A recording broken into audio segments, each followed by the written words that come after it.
Ayon sa Pag-asa, northeast monsoon o amihan ang nakakaapekto ngayon sa northern Luzon. Easterlies naman ang nakakaapekto sa nalalabing bahagi ng ating bansa. Ito po ay mainit na hangin na nagbumula sa dagat Pasipiko.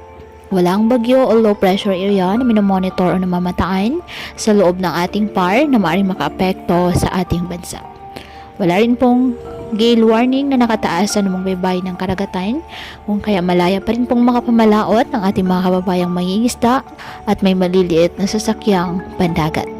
Ngayong araw, ang Bicol Region, Northern Samar, Eastern Samar at Samar, asahan na maulap na halangitan na may kalat-kalat na pag-ulan at thunderstorms dahil po sa easterlies. Ang Cagayan Valley, Aurora at Quezon, asahan na maulap na halangitan na may mahihinang pag-ulan dahil po sa amihan. Ang Ilocos Region, Cordillera Administrative Region at nalalabing bahagi ng Central Luzon, bahagyang maulap hanggang sa maulap na kalangitan with isolated light rains dahil po sa amihan.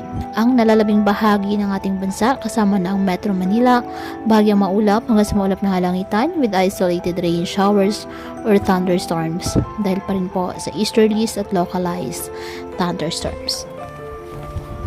Kaya patuloy po natin na pag-iingat pa din ang ating mga kababayan sa banta pa rin po ng mga pagbaha at pagguho ng lupa at ugalin po na magdala palagi ng payong o kahit anong panangga sa ulan o di kaya na may sa init ng araw kapag lalabas ng ating mga tahanan.